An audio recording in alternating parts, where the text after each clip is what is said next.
everyone, this is Bushra Khan. Welcome to Sama Podcast. Today we have a very special, highly esteemed, respectable personality with us. He has been serving as a government servant for last 44 years in Pakistan. And yes, he is a bureaucratic personality and currently serving as advisor, provincial ombudsman. So yes, I'm talking about ex-DG Pembrey, Mr. Abdul Basit Khan. Assalamu alaikum. Walaikum salam. Kaise hain sir aap? I am fine. Thank you very much for inviting me here. Thank you. It's an honor to have you here as a guest at Sama Podcast. Same here. तो चलिए जी start करते हैं. मेरे जहन में बहुत से questions हैं and I would like to wrap up with all aspects of those areas which you have been serving so far. लेकिन सख्त सवाल ना कीजिएगा, जरा नरम कीजिएगा. कोशिश होगी मेरी, कोशिश होगी. I know you have barrage of questions. Yes, a lot of questions on my mind right now. तो सर सबसे पहले तो हम यहाँ से स्टार्ट करते हैं कि जब हम बात करते हैं आपकी, you have been serving as a bureaucratic personality for last many years in Pakistan and also ये मैंने अभी अपने नाज़रीन को नहीं बताया कि you have also been an actor in Pakistan. और बहुत मेन करेक्टर्स, बहुत मेन रोल्स आपने किए हैं. तो एक एक्टर लाइफ होना, फिर आपका डीजी एक्स पेम्ब्रा भी होना, उसके साथ साथ ब्यूरोक्रेटिक पर्सनालिटी, और फिर हम जब बात करते हैं एडवाइज़र, प्रोविंशियल ओम्बड्समैन की, तो ये सारी की सारी फील्ड्स इतनी डाइवर्सिफाइड है. तो आप इन चैलेंजेस को कैसे लेके चल रहे हैं अब तक? Yes, it's very pertinent question you have raised. I must reply it because I have a diversified personality as well. I take it all, everything like challenges. Like I was a TV actor, and I was amateur TV actor. You can't say that I was a full-time TV actor. I was doing my job. I was working at that time as deputy director. वबडा में काम कर रहा था. साथ साथ फिर मैंने जब ये किया, तो अब उसका जो फ्लेवर लेना होता है एक्टिंग का, ये भी बड़ी कमाल की चीज़ होती है. लेकिन आपने कहा ब्यूरोक्रेट हैं. अब मैं ब्यूरोक्रेट में additional secretary ministry of food security भी रहा हूँ. मैंने एशियन इंस्टीट्यूट पॉपुलेशन स्टडीज़ का हेड भी रहा हूँ. तो मैं उस लिहाज से ये जो है ना, इसने मुझे कॉम्पनसेट किया इस अदाकारी ने. अब कहते हैं ना ब्यूरोक्रेसी में जैसे गर्दन में सरिया होता है. हाँ, ड्राई ब्यूरोक्रेसी, बड़ी अकड़ शकड़ होती है, ये चीज़ें होती हैं. So this help me lot learning the beautiful, wonderful, well-knitted scripts of the Ishfaq Ahmed, Bano Apa, Asghar Adim Sayyed. ऐसे लोग जो बड़े बड़े थे उस वक्त, वो उसमें लिख रहे थे, उनको सीखना, लर्न करना, उन पे एक्ट करना, it is indirectly in education. बिल्कुल. मुझे जो मैंने पढ़ा है ना, वो तो एक एकेडमिक एजुकेशन है, लेकिन जो मैंने सीखा अदाकारी में, दैट इज़ इनक्रेडिबल.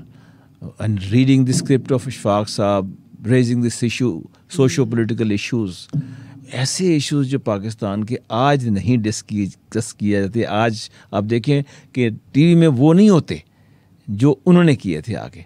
तो मुझे इसने आई वॉज हम्बल्ड.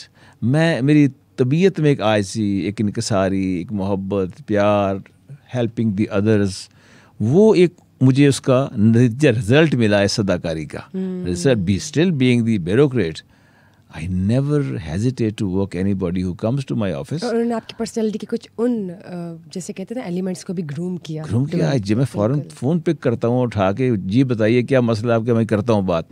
अब अक्सर लोग कहते हैं यार मैं उसको नहीं जानता, मैं कैसे कॉल करूँ. No I don't call. मेरी लिमिट्स हैं. नो, मेरी कोई लिमिट नहीं है. मैं ऐसे कहता हूँ यार मैं फलाना एडिशनल सेक्रेटरी बोल रहा हूँ. He was very formal. मैंने कहा यार मैं वो बोल रहा हूँ, अगेन फॉर्मल. मैंने कहा भाई मैं टीवी एक्टर भी रहा हूँ, बासित खान का, ओहो, देन एकदम से एक टोन बदल जाती जी, है. बिल्कुल. तो मैं किसी के लिए भी किसी अंदाज में भी किसी स्टाइल से भी बात करता हूँ और उनकी हेल्प करने की कोशिश करता हूँ. और यही रस्म दुनिया है, ज़िंदगी का मकसद ही ये है. That's it. ग्रेट. तो ये बताइए, जब हम ओम्बड्समैन की बात करते हैं तो लगता है जैसे कि ना कोई हरासमेंट का दायरा है या कुछ बहुत ही स्ट्रिक्ट और रिजिड उसमें स्ट्रेटजीज चलती हैं, इम्प्लीमेंटेशंस होती हैं. तो आप ये बताइए कि जो आपका इदारा है ये करता क्या है, ये बना क्यों हुआ है, और अब तक ये कौन कौन सी खिदमात जो है वो अंजाम दे रहा है पाकिस्तान के हवाले से? अच्छा, ओम्बड्समैन जो है देखें ना आपके, तो बहुत सारे ओम्बड्समैन हैं. मैंने 12 के करीब ओम्बड्समैन बन जाते हैं हमारे. फेडरल ओम्बड्समैन काफ़ी हैं. फेडरल ओम्बड्समैन हरासमेंट है, फेडरल टैक्स ओम्बड्समैन है, बैंकिंग ओम्बड्समैन है, उसके बाद प्रोविंसेस के ओम्बड्समैन आ जाते हैं.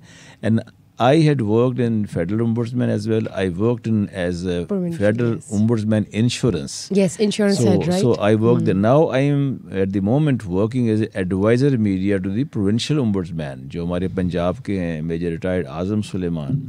He was Chief Secretary Punjab also, and since Chief Secretary, and beside that he was Interior Secretary of the Pakistan. So I am working with him, and my basic aim is to sensitize the public about what is ombudsman, like you are asking me. Yes. ombudsman का नाम सुनकर भी पता नहीं क्या चीज़ है यहाँ की. ombudsman देखिए, ombudsman तो एक ऐसी चीज़ है कि लोगों के पेटी इश्यूज होते हैं छोटे छोटे, अगर वो कोर्ट्स में जाते हैं तो it takes years to solve them. ये जो ओम्बड्समैन होता है ये 45 से 90 डेज में मसले सुलझा देता है. अब आप कहेंगे मसले क्या हैं?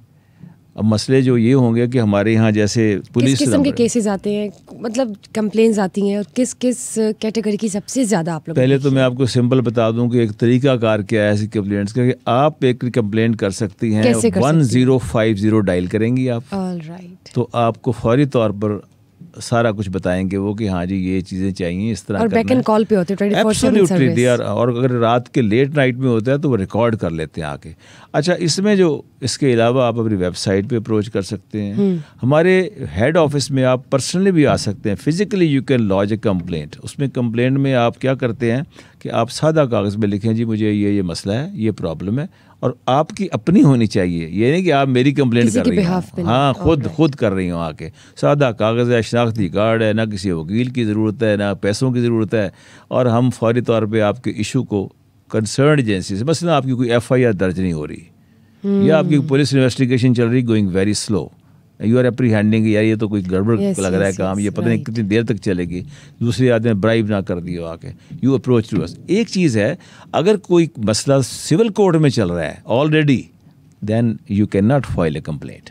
ये एक बड़ा इम्पॉर्टेंट है. सो आपकी मसले जब पुलिस के मसाइल होते हैं, नॉन रजिस्ट्रेशन में FIR होती है.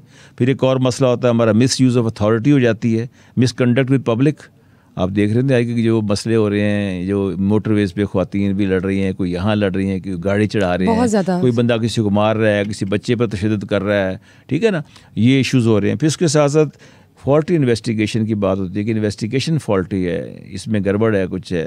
फिर आप कहते हैं किडनैपिंग, चाइल्ड अब्यूज़, ये वो सारे इन इश्यूज़ पे भी हम कहते हैं कि अगर है जी चाइल्ड ट्रैफिकिंग वगैरह, चाइल्ड ट्रैफिकिंग बिल्कुल वो भी होती है, चाइल्ड लेबर भी होती है, बेगरी भी होती है. फिर उसके बाद अब इंक्रीजिंग स्ट्रीट क्राइम हो रहे हैं जो उसके, उस पर भी हम उन सब खबरों को अपनी लिख कर और अपने मौसम को भेजते हैं. मौसम साहब उनको देखते हैं, हम बताते हैं कि ये फलाना DPO का करने का है, CO MC के करने का है, ये CO लोकल गवर्नमेंट के करने का है, ये CO एजुकेशन वाले का है, ये CO हेल्थ वाले का है.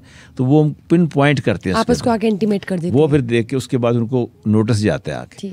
वो अपने खुद भी नोटिस लेते हैं, आज खुद भी यहाँ से इसे कहते हैं ना, हमारे एक मोशन नोटिस होता है, मोशन नोटिस, वो हमारे मौसम लेते हैं. और उसके अंदर वो फिर जब ऑर्गेनाइजेशन को जाते हैं, आपने एप्लीकेशन दी है, ऑर्गेनाइजेशन को भेजेंगे, भाई ये आपका इस तरह ये मसला है, ये कंप्लेंट है, आप जवाब दें. वो जवाब देंगे, जब जवाब देंगे हम आपको फिर देंगे, जनाब ये जवाब भेजा, वो तो उसको निगेट कर रहे हैं, वो तो कहते हैं रेपुडिएट कर रहे हैं, वो कहते हैं ये चीज़ है ही नहीं है.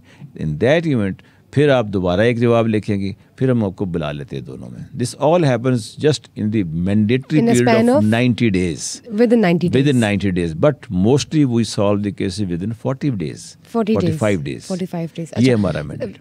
Being the insurance head for federal department, what I heard that you had been solving up the cases within the span of 60 days. Is that true? Yes, exactly. And you know those cases are very complicated cases. इसलिए complicated होते हैं कि उसमें insurance एक technical किस्म का मसला है, उसमें लोगों को समझ नहीं आती. अगर एक अनपढ़ है, लेमैन है, तो वो भी ट्रबल में है.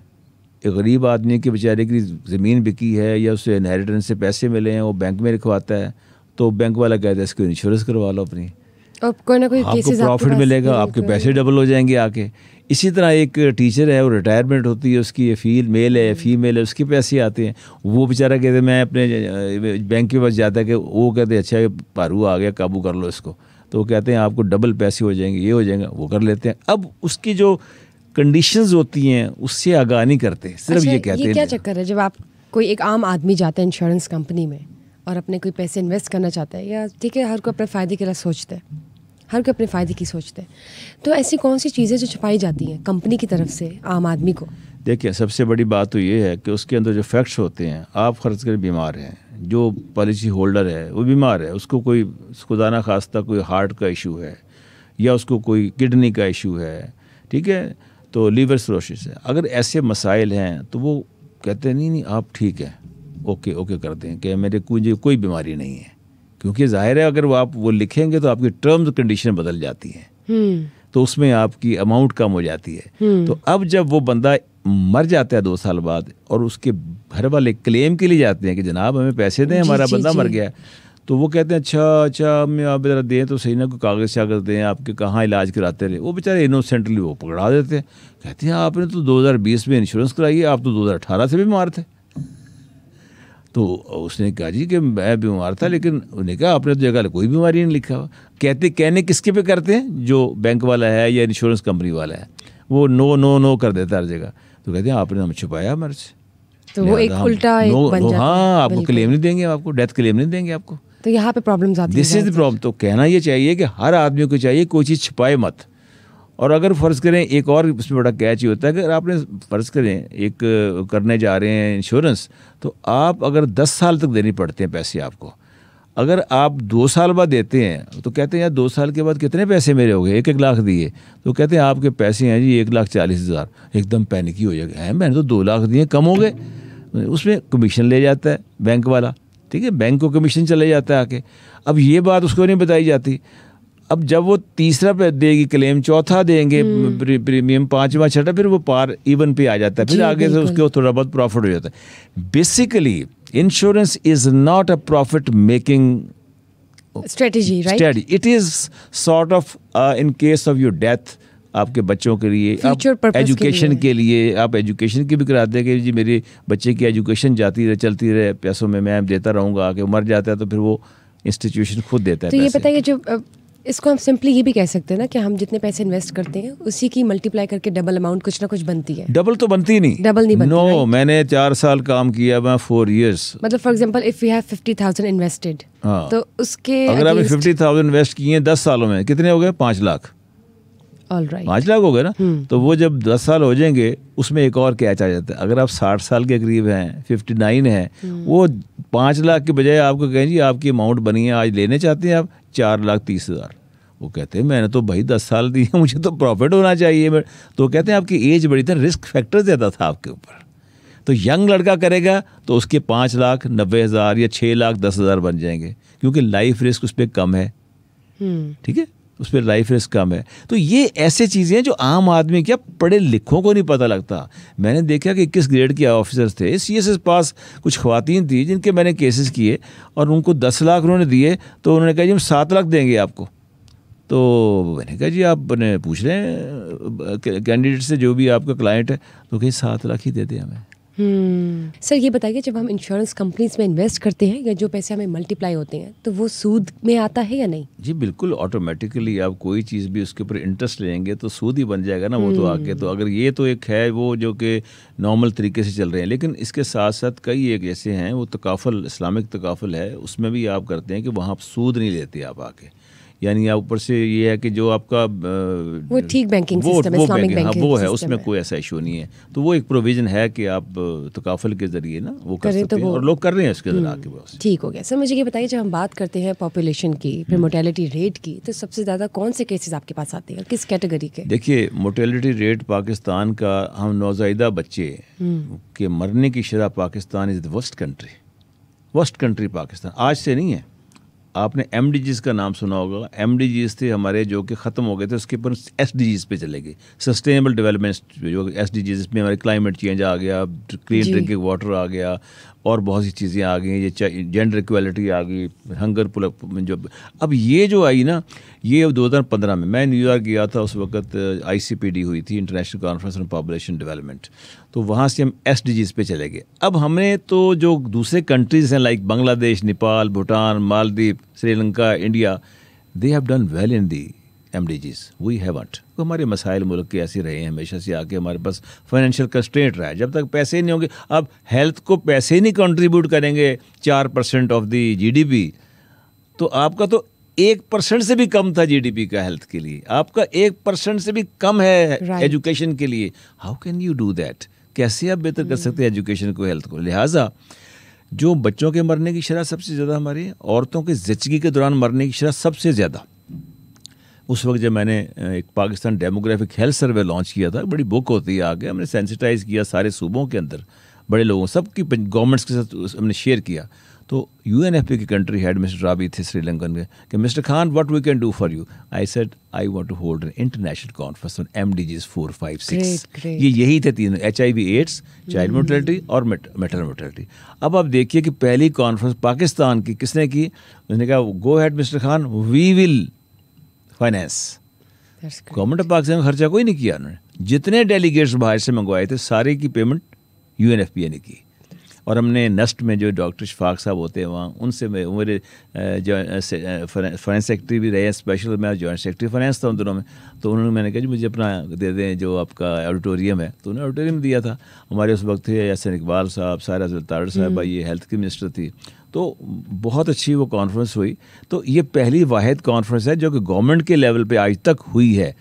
तो हम प्रॉब्लम ये होता है कि चीज़ों को कंटिन्यूटी लेके नहीं चलते आगे, हमारी जो नहीं है, एब्सोल्युटली हमारी पॉलिसीज में कंटिन्यूटी नहीं है। सबसे बड़ा प्रॉब्लम ये है।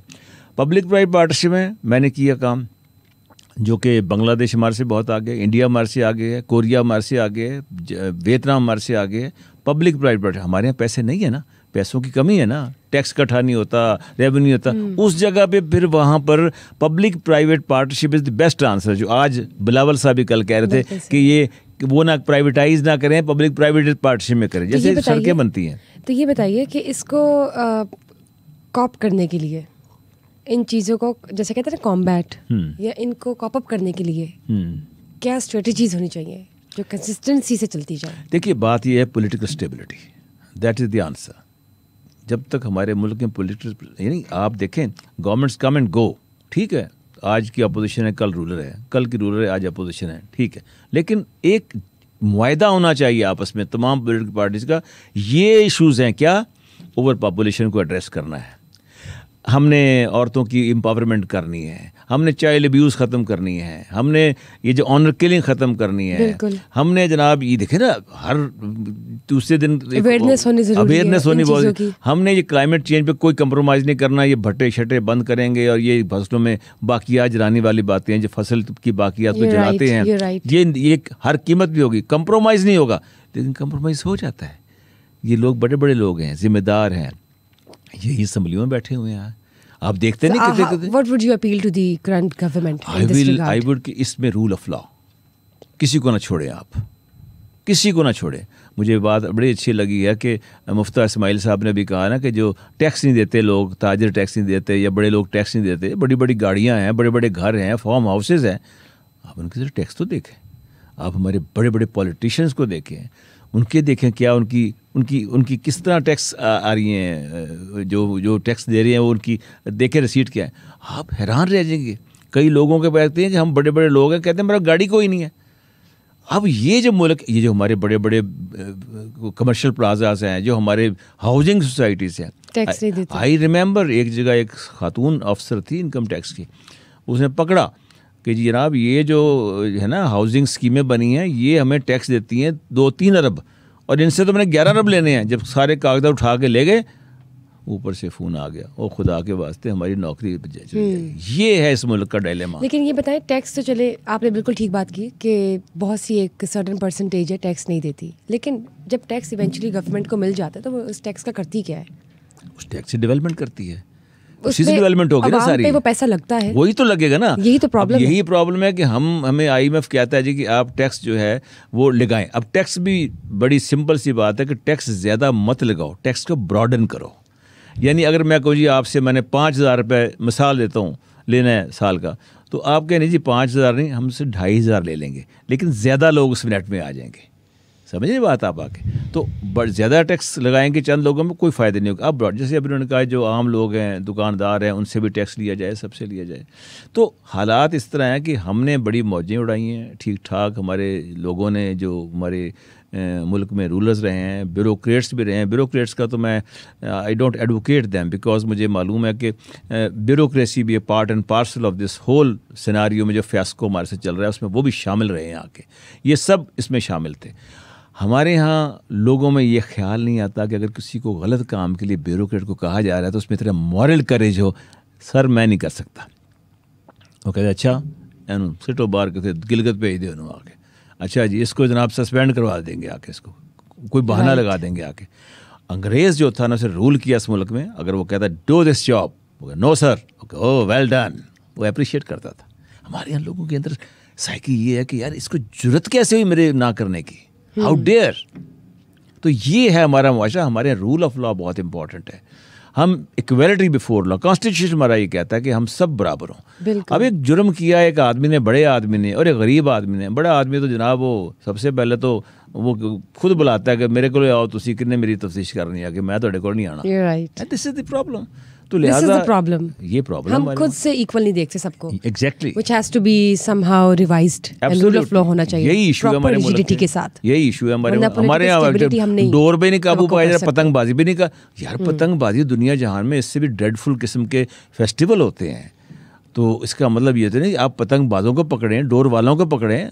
एक लोग आते हैं, दुनिया आती है बाहर से, ओवरसीज से पाकिस्तानी आते थे पतंग उड़ाने के लिए, लेकिन हमने ख़त्म कर दिया। क्यों जी? उससे भाई आप उसको काबू करें ना आके। वो जो जो जो ऐसी चीज़ें बना रहे हैं, धाती तार इस्तेमाल कर रहे हैं, आप क्या करते हैं? एक बच्चा मोटरसाइकिल पर जा रहा है रात को, और जनाब करतब दिखा रहा है, पकड़ते हैं उसको, सुबह पकड़ते हैं, शाम को छोड़ देते हैं।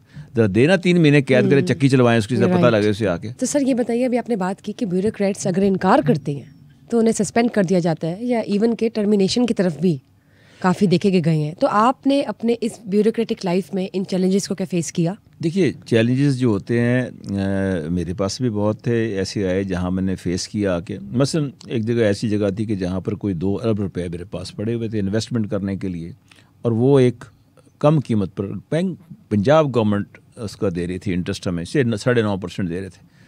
मैंने कहा भाई ये तो दूसरा बैंक जो अल्फला बैंक है या कोई और बैंक है, ये तो 10.5% दे रहा है, तो ये करें।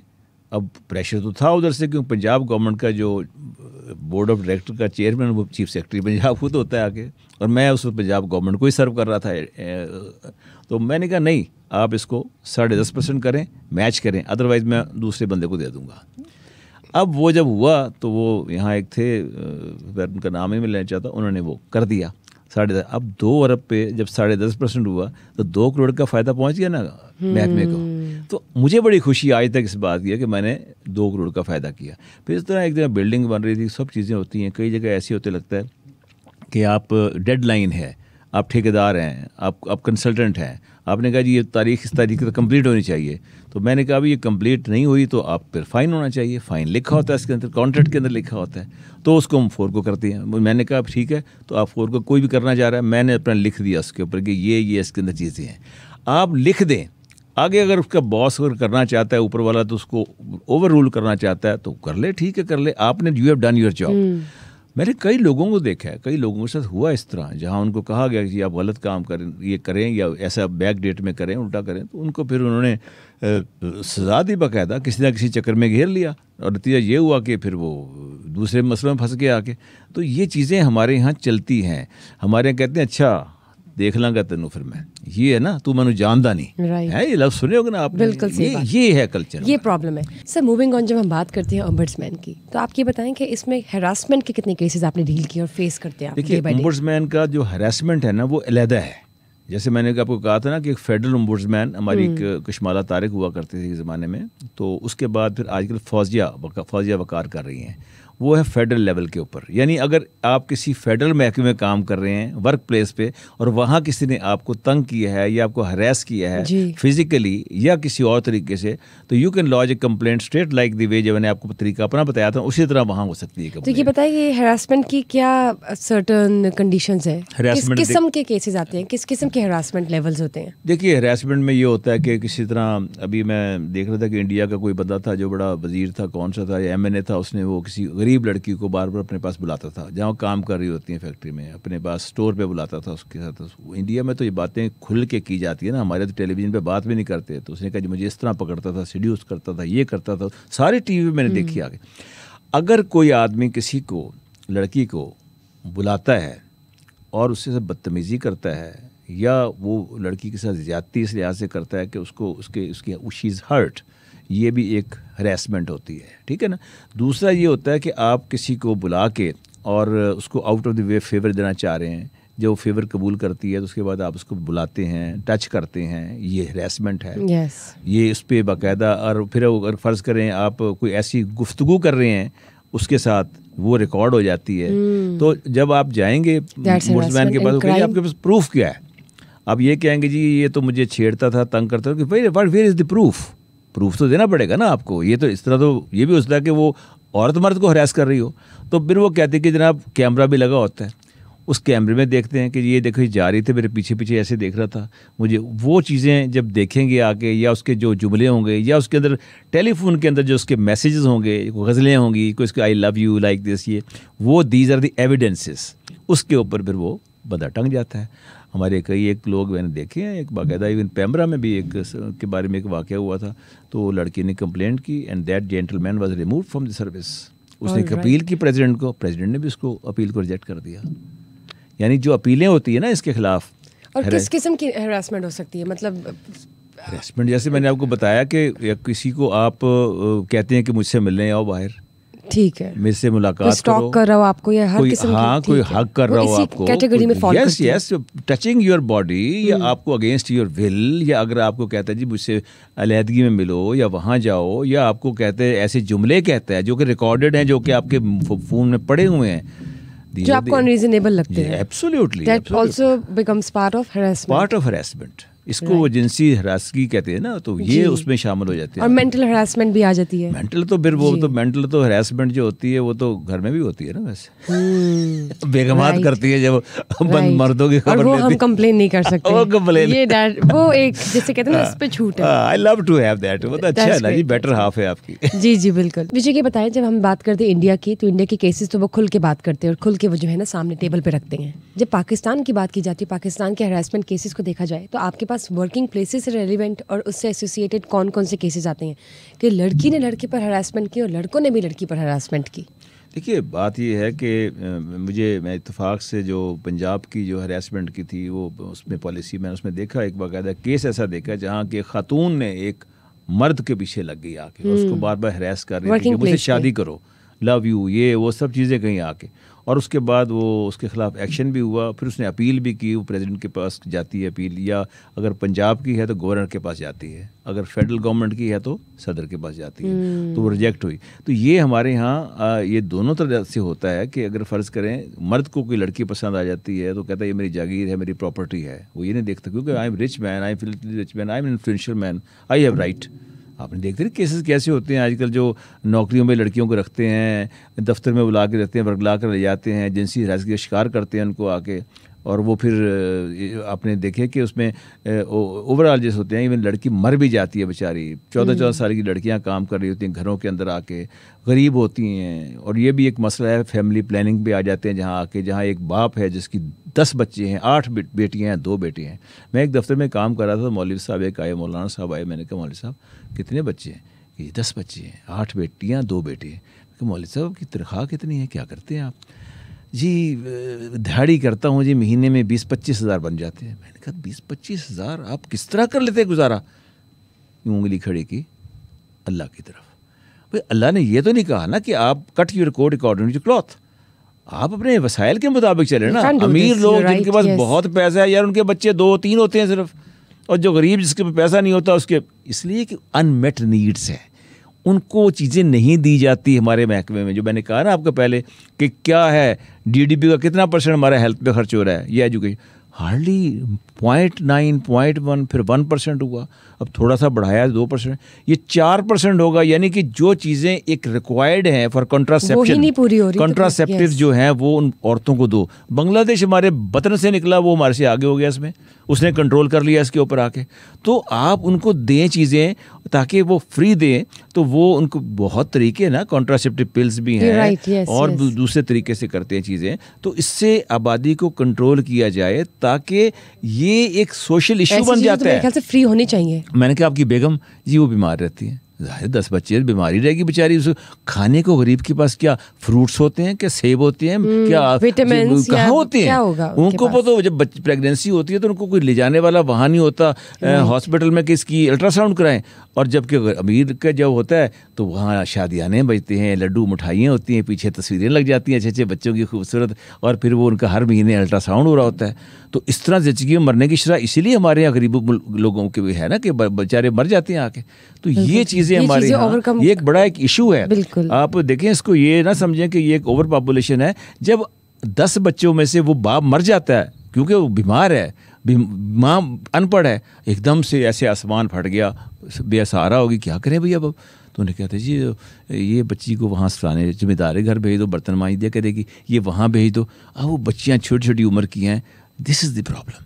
तो इसको मैं समझता हूँ कि इसके बहुत क्रॉस कटिंग इश्यूज़ हैं ओवर पॉपुलेशन के। खुदारा इस मुल्क के अंदर अगर मैं सबसे पहला, अगर मैं आदमी हूँ आज, सबसे पहला मैं कहता हूँ एड्रेस करूंगा ओवर पॉपुलेशन को। Yes you right. और इसको ओवरकम करने की बहुत ज़रूरत है। बिल्कुल। फॉर पॉलिटिकल अंडर नरिश बच्चे आ रहे हैं, अंडर नरिश बच्चे आते हैं, जो कि अंडर नरिश से मुराद होता है फिर वो बच्चे ऐसे होते हैं जहनी तौर पे सही नहीं होते। कहते नहीं बच्चे ने माँ को मार दिया, बाप को मार दिया, जाहिर है ये क्या नॉर्मल आदमी कर सकता है कोई? सर आपने एज ए डीजी सर्व किया है पेमरा में, तो वहाँ पे ऑब्वियसली मीडिया की रेगुलेशंस, अथॉरिटीज़, पॉलिसी, स्ट्रेटजीज पे काम होता है, कंटेंट पे, सैटेलाइट पर। अब तो डिजिटलाइज्ड एरा हो गया है।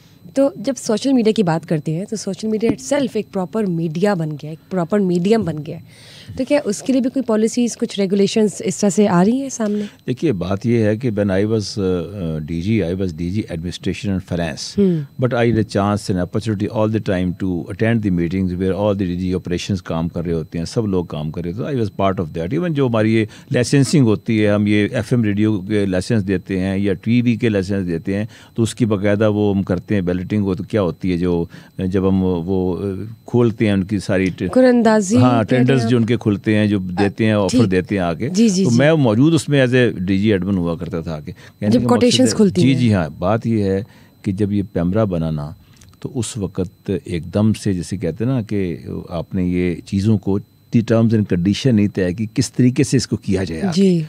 वो जनरल मुशर्रफ साहब ने बना दिया इसको, लेकिन इसके अंदर जो चीज़ें तय होने वाली थी ना, जैसे कि आपका मीडिया को किस हद तक कंट्रोल करना है, आपने कैसे कंट्रोल करना है। मुझे याद है उसमें कि एक ये भी बड़ा मसला था कि पेमरा है जैसे एक इलेक्ट्रॉनिक बॉडी है ना, ये अपनी ओगरा है, जिस तरह आपके PTA है, ठीक है ना, और ये नेपरा है, इस तरह पेमरा था। ये एक वो बॉडी थी जो कि वो कैबिनेट के अंडर आती थी, लेकिन इसको इन्फॉर्मेशन के अंडर ले आए। इन्फॉर्मेशन के अंडर आने से फिर इन्फॉर्मेशन का इन्फ्लुएंस हो गया। मैं समझता हूँ कि इसको अंडर इन्फॉर्मेशन नहीं होना चाहिए था। यानी कि अभी पेमरा की पूरी ऑर्गेनाइजेशन तो डेवलप हो गई, लेकिन उसमें बहुत सी चीज़ें मिसिंग है जो उसको रेगुलेटर कंट्रोल करना चाहिए। अब मुझे इस तरह था कि मैंने कई दफ़ा देखा कि मैं जब TV के एक्टर हुआ करता था किस ज़माने में, तो एक स्क्रिप्ट एडिटर होता था। जो प्रोग्राम चलता था ना ऑन एयर जाने के लिए, एक मोहतरम शहनशाह नवाब मरहूम थे, अल्लाह उन्हें गनी करे रहमत करे, वो होते थे।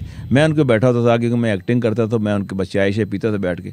तो वो भाई वो लगा दो प्रोग्राम, लगा दिया प्रोग्राम। हाँ, अरे ये काटो ये लफ्ज़ गलत है, ये सीन काटो, ठीक करो उसको, वो करवाते थे। तो अब तो जब आया तो आपने देखा लाइव चलने शुरू हो गए। अब लाइव में कई बातें हुई, आपने लड़ाई झगड़े देखे, ऐसे ऐसे ऑब्सीन चीज़ें देखी, फिल्दी लैंग्वेज, एक दूसरे को गालियां देने वाले वाक़े। तो वो डिले का आ गया, अब डिले कर दिया उन्होंने, चलो जी अब ये डिले से काबू हो जाता है, कोई बात आप गलत करने लगे हैं तो आप उसे कंट्रोल कर लेते हैं आगे। जिस तरह का कंटेंट आ रहा है ड्रामास में, इवन की जो फिल्म्स बनती है, फिल्म्स तो बहुत दूर की बात है, वो तो मैं कहूँगी कि वो अभी सेकेंड स्टेप है। ड्रामा ज़्यादा देखे जाते हैं और उसमें जो कॉन्टेंट है वो कितना लेम है। या ठीक है, हम कुछ भी नहीं कह सकते, सबका अपना टैलेंट है, सब मेहनत करें। Keeping all those aspects aside, आपको लगता है कि वो कंटेंट आवाम को दिखाना चाहिए, उस कंटेंट में वाकई कोई जान और ग्रिप होती है, सोसाइटी के इश्यूज़ के साथ वो वाकई एसोसिएट करता है जेन्युइन लेवल पे? देखिए, मैं आपको बताऊं कि ठीक है, सोसाइटी में बहुत गंभीर और बहुत जिसे कहते हैं कि ऐसे शदीद किस्म के इश्यूज़ होते हैं जो कि नॉर्मली हम बर्दाश्त भी नहीं कर सकते और वो छुप जाते हैं, एक्लिप्स हो जाते हैं। लेकिन मैं कहता हूँ कि इन चीज़ों को एहतियात से आपको करना चाहिए, ऐसे प्लेस को दिखाना चाहिए। Right. हमारे यहाँ एक जो था ना, एक ज़माना था कि बच्चों को कहते जी बच्चे सो जाते थे टाइम पर आकर। आज बच्चा, लड़का, टीनेजर वो देख रहा होता है सारा कुछ, उसको एजुकेशन हो रही होती है कि मैंने किस तरीके से इसको फॉलो करना है। वो अच्छी चीज़ को फॉलो कम करता है। टिपिकल स्टोरीज जो होती है वो आपके माइंड में ड्रिल होती हैं। हिंदुस्तान की फिल्मों में देखिए, उनके ड्रामों में देखें कि दिखाते हैं कि ये हीरोइज्म है कि ये है अच्छी काम के लिए अच्छे ये कर, लेकिन हमारे यहाँ बुरे काम की तरफ लोग चले जाते हैं। ये एक प्रॉब्लम है। और कंटेंट्स जो थे ना, जो इशफाक साहब, बानो कुदसिया या मुस्तफा तारड़ साहब हुआ करते थे, ये कंटेंट्स पे बिलीव करते थे। यानी इशफाक साहब कहते थे कि जी एक लड़का लड़की पढ़े लिखे नहीं है दोनों, ये शादी नहीं होनी चाहिए। एजुकेशन कंपैटिबिलिटी होती है। मुझे खुद याद है सुराग ज़िंदगी मैंने प्ले किया था और वो बानो कुदसिया का लिखा हुआ आपका अपना एक्सपीरियंस कैसा था as an actor? As an actor जो मैंने बताया कि मैंने 3-4 प्ले बड़े इंटरेस्टिंग किए। एक जहाज़ अगवा किया था मैंने, I was chief hijacker, that was different, जैसे फिल्म स्टोरी होती है। फिर मैंने एक पनामा का सदर था रानुआगा नोरिगा, जनरल नोरिगा, उसका रोल मैंने प्ले किया था स्टोरी। फिर एक मैंने जुनून किया था जिसके अंदर के आपके एक शकील मरहूम जो अदाकार थे वो अमेरिका के सदर बने थे, मैं बना था। अब जब आप एक्टर्स को देखते हैं तो उनमें से आपको कौन से एक्टर्स बेहतरीन लगते हैं जो वाकई एक्टिंग कर रहे हैं? देखिए, अब तो बहुत लोग एक्टिंग कर रहे हैं और बहुत अच्छी एक्टिंग कर रहे हैं। मुझे बाज़ को हैरानी होती है कि टीवी जो में थे ना लोग, तो वहाँ चंद एक एक्टर की मोनोपोली होती थी। अब हर रोज एक नया एक्टर आ रहा होता है। Right. ये एक अच्छी चीज है, सबको स्पेस दी जा रही है। मैं कहता हूँ एक्टिंग बहुत अच्छी हो रही है, नया टैलेंट भी आ रहा है, लेकिन कंटेंट्स पे होना चाहिए कि आप वो कंटेंट करें जिससे मुआशरा सुधरे, और पैमरा को आप क्या अपील देंगे फिलहाल कि इसके कंटेंट पे वाकई पैमरा को थोड़ा सा मेरा ख्याल है रिवाइज करना चाहिए, उनको इस पर सख्ती करनी चाहिए। और इस पे हम मीटिंग किया करते थे, मुझे याद है उस दौर में जब चैनल्स के लोग आते थे, हम बैठ के आपके टेन्योर में कितनी चेंजेस आई थी पैमरा को लेकर? हमारे दौर में तो जो था ना वो यानी 2002 में शुरू हुआ था, मैं 2008 में गया था वहाँ, 11 तक मैं वहाँ रहा हूँ। तो उस दौर में जो था ना पैमरा पे बाकायदा बार बार यही चीजें हो रही थी, मीडिया की आज़ादी की बात हो रही थी। तो कुछ हद तक वहाँ पे तब रेगुलेशंस हो गई थी? नहीं, मैं मुतमईन नहीं था कि जो भी है कि, लेकिन कोशिश की गई थी। लेकिन हमारे यहाँ कुछ ऐसी चीज़ें हैं जो कि कंट्रोल नहीं होती। बिल्कुल सही। और मुझे ये बताइए before we wrap up the session, the last question which is on everyone's mouth, social media के जो कंटेंट है वो बोल्ड भी है, वो हर किस्म का है, उसका कोई जैसे कहते हैं ना ग्रिप नहीं है, उसकी कोई बाउंड्रीज नहीं है, उसके हवाले से आप क्या कहेंगे? देखिए, बात यह है कि सोशल मीडिया पे बहुत कहा जाता है कि सोशल मीडिया में बहुत कुछ बातें होती हैं, गालम गलोच होती है, जुमले नाज़ेबा जुमले कहे जाते हैं, सब कुछ होता है। लेकिन आप याद रखें कि यूके में उन्होंने एक हाइड पार्क बनाया हुआ है। वो हाइड पार्क में जाएं आप, जो मर्जी दुनिया जहान की गली लघवियात बोल रही हैं, भौंकें, लड़े, वो कुछ करें, आपको आज़ादी है। आप वेंट करते हैं, you went your feelings. Yes. तो लाइकवाइज पाकिस्तान में जो होता है ना, everyone's using it as a same medium for the same purpose। अब हमारे यहाँ कहते हैं कंट्रोल किया जाए, कंट्रोल किया, नो कंट्रोल नहीं होना चाहिए। अच्छा, सोशल मीडिया शुड मतलब फ्रीडम ऑफ स्पीच होनी चाहिए। जो आदमी अच्छी बात करेगा वो लोग उसके कैच करेंगे। ये अब ना कहें कि जी अगर कोई आदमी गाली दे रहा है तो वही कंटिन्यू रहेगा या वो उसकी इजारादारी हो जाएगी, ये बंदा ऐसी बातें कर रहा है। नहीं, चीज़ें अच्छी आती हैं, अच्छे लोग होते हैं, अच्छे कलमात कहते हैं। तो ये एक डिबेट है, आप ये समझें कि एक डिबेट है। जो चल रहा होता है क्रॉस कनेक्शन, हाँ, ये चलता है, इसको होना चाहिए, इसमें पाबंदी मैं समझता हूँ कि गैर वाजिब है। That's great. Thank you so much, Mr. Abdul Basit Khan. Player here. Thank you, sir, for your precious time here, and thank you guys for watching us today. It was a great conversation with him regarding all the policies. He had been serving as a bureaucrat for the last 44 years, and also we talked about PEMRA, media regulations, satellite issues, the content that is coming ahead and we see all around. And also we talked about social media. You guys can have more and more questions regarding this, and please let us know for more further queries regarding this in the comment section below down. And yes, we are definitely catching up in the next episode. Till then, stay tuned. Bye bye.